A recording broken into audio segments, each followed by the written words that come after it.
금리가 올라간다면은 주가가 떨어져야 될 것 같잖아요. 그런데 이번에 잭슨홀에서는 뭔가 다른 일이 벌어질 수도 있다. 케빈 워시 의장이 금리 인하를 약속하지 않는다고 하더라도, 그리고 아직 물가가 높고 잡히기 어렵다 이렇게 말을 하더라도 주식시장이 오히려 안도를 할 수가 있습니다. 왜냐하면 지금 시장이 무서워하는 거는 금리를 더 올리냐 마냐 동결이냐 이런 것보다는 이 높은 금리가 도대체 언제까지 지속될 거냐는 거예요. 그래서 오늘 밤 11시에 케빈 워시 의장이 연준 의장이 된 뒤 처음으로 이 잭슨홀 기조 연설에 나가실 건데, 잭슨홀이 FOMC랑 다른 거는 FOMC가 시험 보는 날이면은 잭슨홀은 선생님 생각을 들여다보는 날에 가까운 거예요. FOMC는 실제 금리를 결정하는 날이고 잭슨홀에서는 그런 게 없죠. 그냥 이제 선생님 생각을 듣고 이야기를 듣고, 아 앞으로 문제가 이렇게 나오겠구나, 시험은 이렇게 준비를 해야겠네, 간을 보면서 답안지를 도출해내는 거죠. 다만 살짝 안타까운 거는 케빈 워시 의장이 잘 안 알려줘요. 이제 전임자분들이랑은 다르게 계속해서 그 경로를, 답을 안 알려주는 거죠. 그냥 알아서 니네들이 알아서 판단해, 우리는 정말 제한적인 답만 줄게. 그럼 뭐 잭슨홀 미팅 보나마나 아니야? 뭐 알려주는 것도 없다며.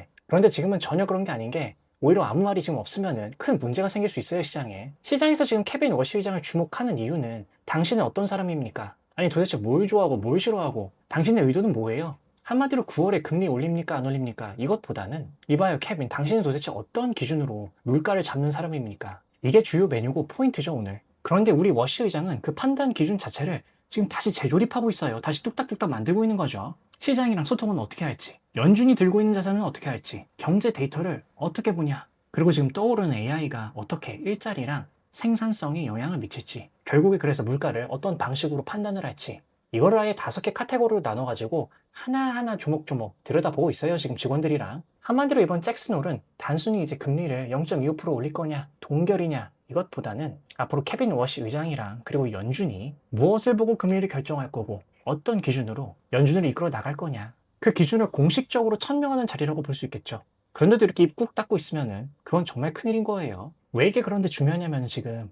미국 물가가 너무 애매한 위치에 있기 때문에 그렇죠. 지금 물가가 조금씩 내려오고 있기는 한데 안심하기에는 굉장히 애매해요. 연준이 중요하게 보는 물가가 3.7%인데 연준이 원하는 거는 2%죠. 그러니까 물가가 아직 뭐 크게 뛰고 있다 이런 건 아닌데, 다 잡혔다 하기에는 아직 높다. 불이 다 꺼진 것도 아니고 불씨 잔재가 남아서 바삭바삭 타고 있다. 그러니까 자꾸 연준의 다른 이사들이 누구는 올려야 돼, 아니야 동결, 내려야 돼, 의견이 엇갈리는 이유가 여기에 있는 거예요. 내부에서 금리를 올리자고 하는 분들, 단선적으로 생각하면은 아직 물가 상승의 불씨가 남아 있으면은 한 번 정도 또 올릴 수 있겠네 이렇게 생각할 수도 있는데, 지금은 전혀 그게 간단하지가 않죠. 왜냐하면은 시장 금리가 따라서 많이 올라왔기 때문에 내가 집을 사려고 대출을 받는 그 금리도 높아졌고, 지금 데이터 센터 때문에 공장들이 돈을 땡겨와서 영차 빨리 지어야 되는데 그런 장기 금리도 확 올라가 버렸고, 연준이 브레이크를 밟으려고 하는 사이에 이미 시장에서는 한 번 자체적으로 밟았다. 미 국채 30년물 특히 장기금리가 왜 이렇게 올라왔느냐, 뭐 여러 가지 이유가 있지만은 가장 큰 이유 중에 하나는 미국의 재정 적자죠. 그리고 계속해서 이 국채들을 찍어내야 된다는 부담이 있고,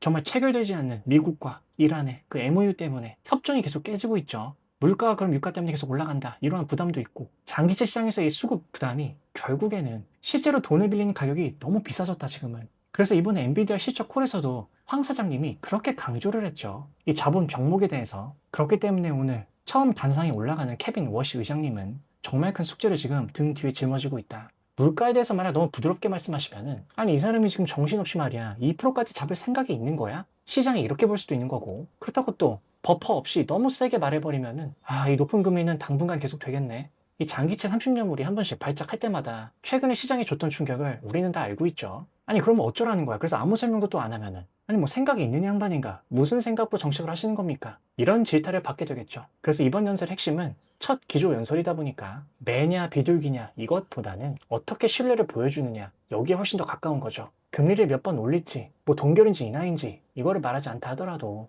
이 사람은 물가를 이런 식으로 잡을 생각이 있나 보다, 이런 시그널만 시장에 준다면은 설사 금리를 올린다 하더라도 주가는 호의적으로 반응할 수도 있는 거예요. 배우자가 잘못을 실토하면서 앞으로 나 잘할게, 이거는 너무 극단적인 얘기긴 하지만은 비슷한 거죠. 신뢰가 먼저 서로 확보가 돼야 된다. 왜냐면 실제로 과거에도 연준이 금리 인상을 끝내지 않았는데 시장이 먼저 돌아선 적이 있죠. 실제로 94년에는 경기가 너무 좋아가지고 미국이 연준이 때도 물가가 터지기 전에 금리를 3%에서 6%대로 올렸어요. 당연히 처음엔 채권도 주식도 흔들렸죠. 그런데 마지막 금리 인상이 끝나기 전부터 10년물 금리가 먼저 내려가기 시작하고, 그 이듬해 95년에는 S&P 500이 35% 정도 오르기 시작해요. 그러니까 중요한 거는 연준이 실제로 금리를 내리기 전에 시장이 먼저 이제 끝이 보이네, 터널의 끝이 왔구나, 이러면서 장기금리가 돌아선 거고, 그리고 나서 주식시장은 연달아서 연이어서 같이 쫙 올라갔다. 22년 잭슨홀에서는 또 완전히 반대였던 게, 이때는 제롬 파월 의장이었죠. 연준도 계속 금리를 본격적으로 올리던 시절이었죠. 파월 의장이 이제 물가를 잡기 위해서는 꽤 장기간 금리를 올려야겠다 이런 메시지를 주니까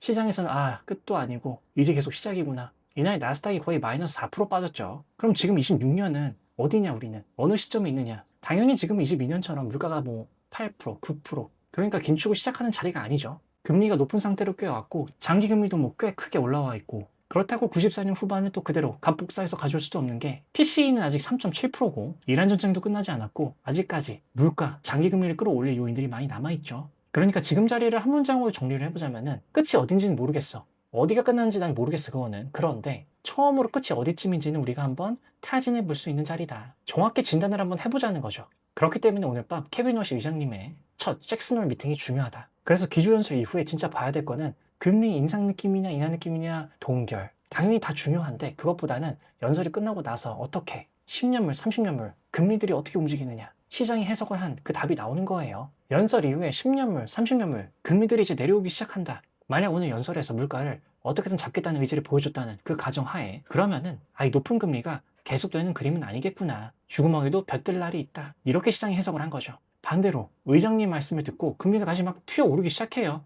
나스닥 박살나고 뭐 월요일 코스피가 두려워지죠. 그렇다면은 시장이 생각하는 거는 아직 이 터널의 끝이 보이지가 않는구나. 그리고 만약에 이 양방향이 아니라 그냥 조용조용히 침묵을 하시던가 아니면 뭐 어중간한 그런 말들 이것도 아닌 맹탕 그러면 시장이 뭐 별로 말씀이 없는 양반이네 점잖구만 뭐 이렇게 생각하는 것보다는 오히려 지금 시장 트렌드를 읽지 못한다고 판단을 하겠죠. 왜냐하면 장기 금리가 이렇게 지금 높아진 상황에서 똑바로 그 방향성을 명확하게 드러내주지 않는다면은 즉 시장이 원하는 그 최소한의 설명이라는 게 있잖아요. 현재 이 높은 장기 금리에 또 하나의 불확실성이 얹혀질 수가 있다. 그래서 만약에 워시 의장님이 오늘 어느 정도의 방향성을 명확히 매듭 지어주면은 장기 금리가 내려오겠죠. 그럼 그걸 바탕으로 다음 주 월요일 코스피 3전 닉스에서도 외국인 현물이 쫙 들어와 준다. 그때는 단순히 케빈 워시 의장님 만세 이것도 있겠지만은 이제 어느 정도는 외국인이 바라보는 그 채권에서의 자금 흐름이랑 주식시장 코스피에서의 자금 흐름이 같이 한 방향을 보기 시작했다. 이렇게 해석을 할 수가 있겠죠. 94년에는 마지막 금리 인상이 끝나기 전에 시장 금리가 먼저 방향을 틀었죠. 그리고 주식시장도 화답했고